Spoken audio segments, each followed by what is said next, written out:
Hey YouTube, this is Terrence Gann, and today I'm going to be reading the Fundamental 5, the Formula for Quality Instruction, written by Cain and Mike Laird. This book has 9 chapters, and I'm going to go ahead and read each one of the chapters and then post little videos on YouTube. And perhaps you're watching number 1 over here, if I've done this right. 9 chapters, 9 little contents over there. Again, the book is the Fundamental 5 by Cain and Mike Laird. Copyright 2011.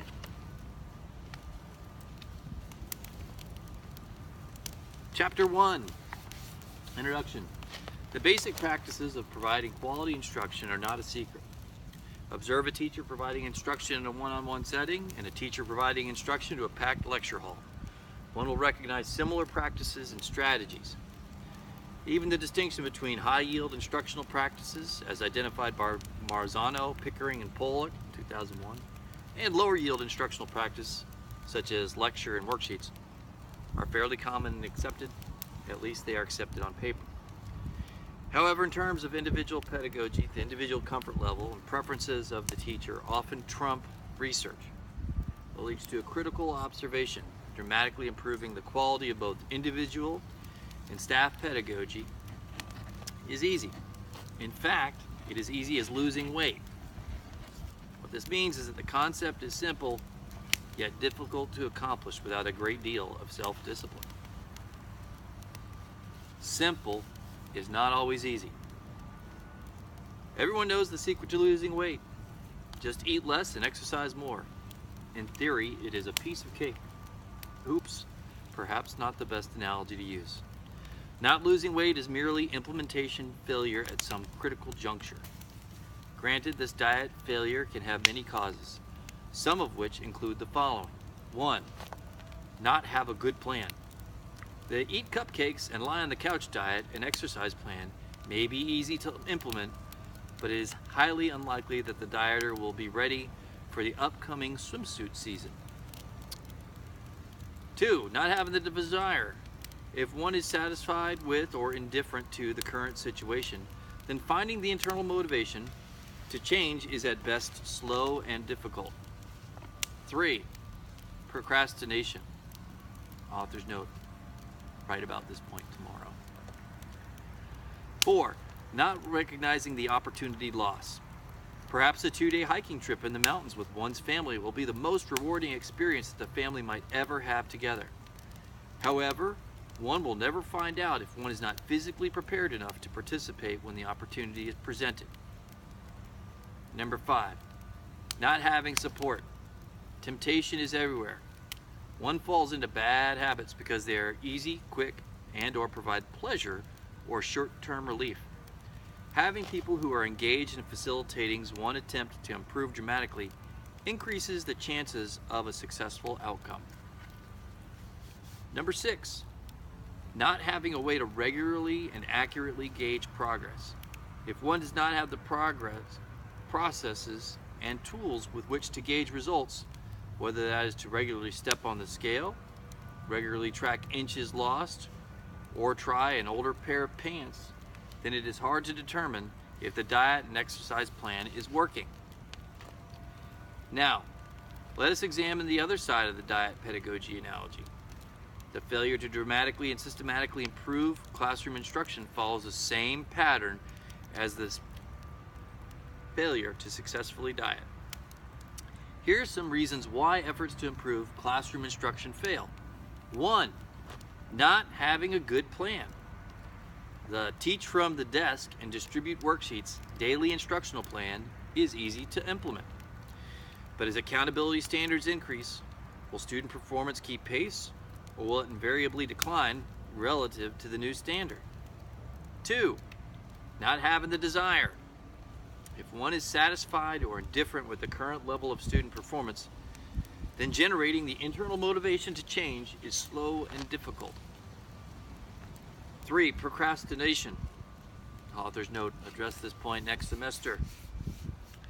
Number 4, not recognizing the opportunity loss. What is better for the student? Attending a trade school or a community college or a state university or a private university? A private university or an Ivy League school? Should an individual teacher get to decide? Educators have a moral imperative to push and prepare every student to exceed expectations, theirs, ours, and the community's. Not all students will, but if schools and teachers do not do their part, no student will. Number 5, not having support. Changing one's instructional practices is hard work. In the initial stages of change, one feels less comfortable and less effective. The easiest thing to do is to revert back to old practices.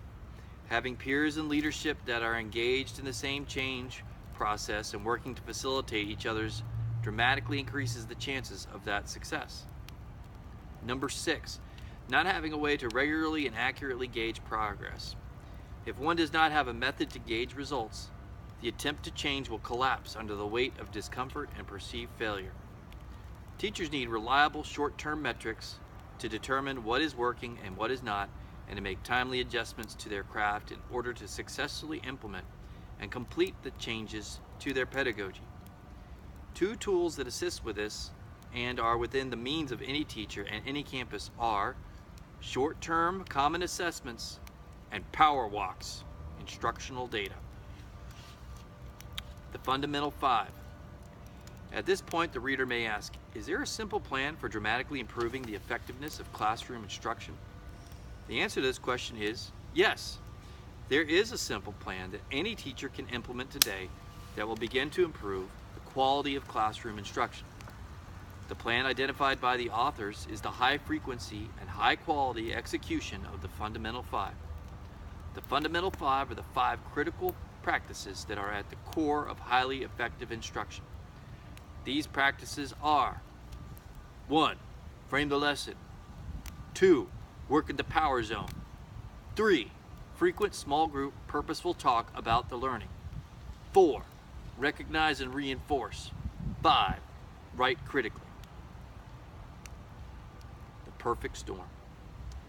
The explanation of and strategies for implementing these 5 practices are at the heart of this book. However, a brief summary of their discovery is in order. In many ways, the identification of the fundamental 5 was the result of an educational perfect storm. The storm began for the authors with a significant change to the school accountability standards in the state of Texas. The changing accountability standards. First, Texas implemented the practice of assigning annual school and district level ratings based on the lowest score achieved by any single set of disaggregated student groups in any core subject area on the annual state accountability test. In other words, a campus was only as good as its lowest scoring disaggregated population of students based on state-selected criteria. This method eliminated the practices of averaging the scores of all students on campus, a practice that made small but unsuccessful groups of students invisible in the ratings. Districts and schools could no longer hide the fact that they were not meeting the needs of certain students.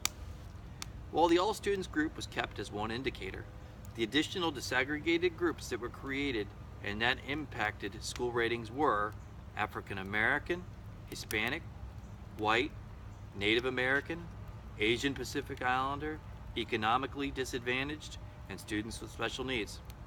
It is important to understand that the accountability system is more complicated than this and contains other accountability measures and nuances. However, the move to focus on each disaggregated student population completely changed the way schools looked at data. The average passing rate of the all students on a given campus, from both an accountability standpoint and public perception, no longer mattered. Second, Texas began to incrementally raise the minimum passing standard and minimum passing requirement of the accountability test. These concepts are not the same. Essentially, the passing standard is the minimum required individual student score. The passing requirement is the minimum required percentage of students that must meet the passing standard. This meant that if a school maintained the status quo typical of many districts and campuses, in a short span of time, the annual rating of a campus could slide from exemplary to recognized, from recognized to academically acceptable, and from academically acceptable to academically unacceptable. Unfortunately, this is a slide that many Texas schools experienced, and one that is currently experienced in schools across the country as federal No Child Left Behind accountability practices and standards are implemented. Accountability changes the game.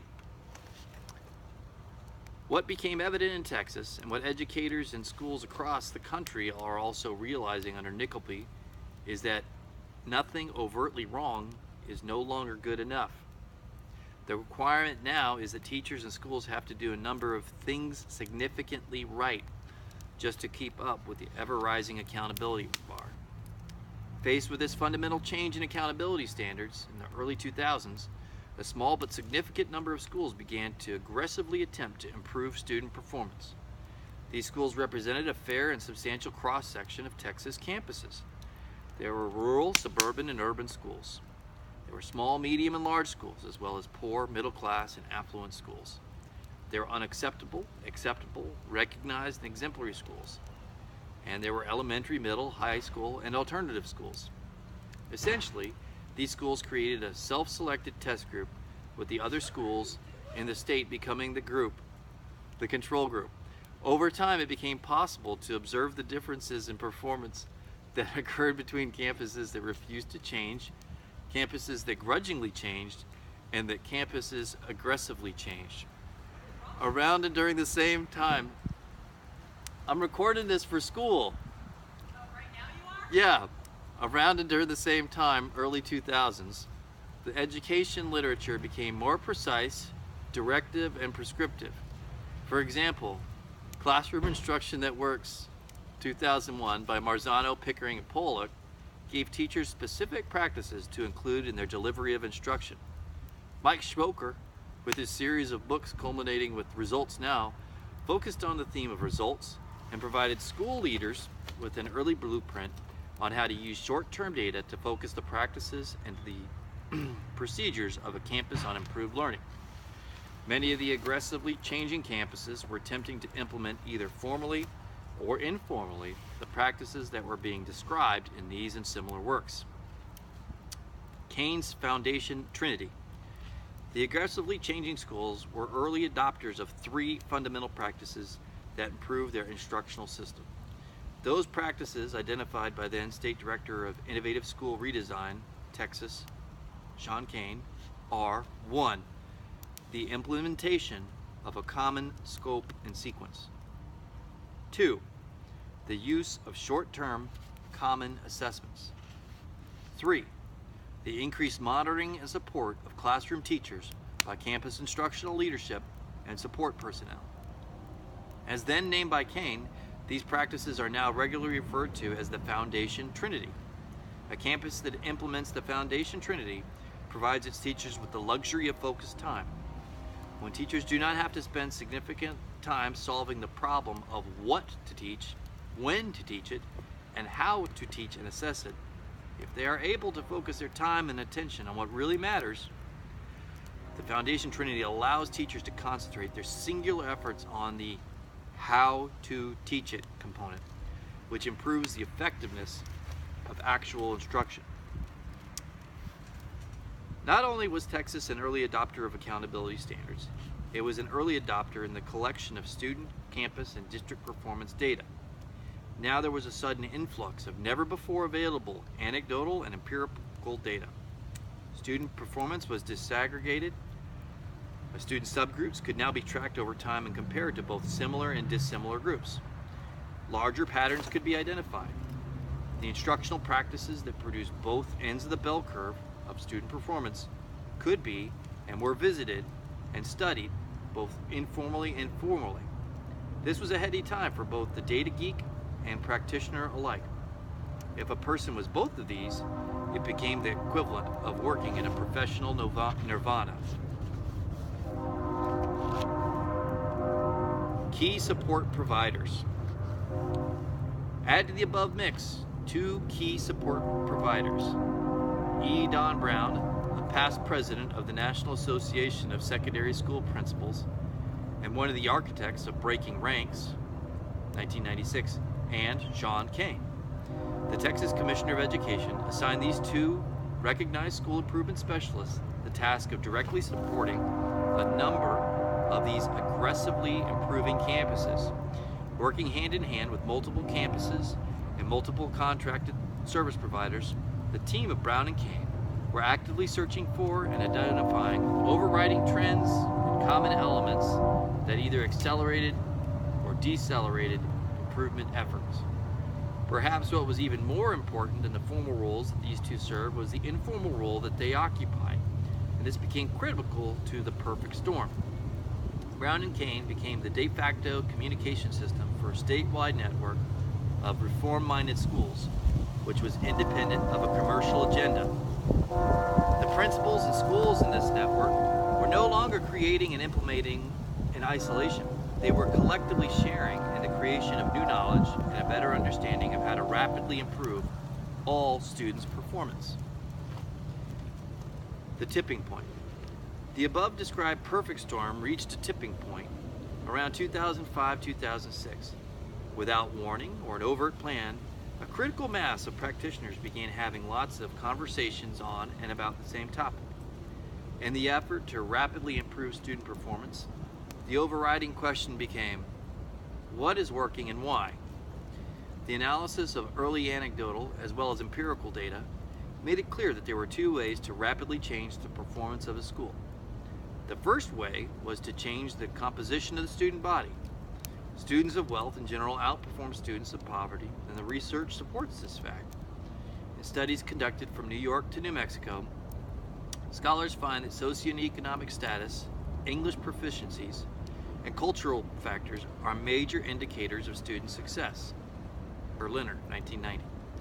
Additionally, Wahlberg and Fowler, 1986, state that numerous studies show that the children from families of higher SES generally do better on achievement tests than children of lower SES.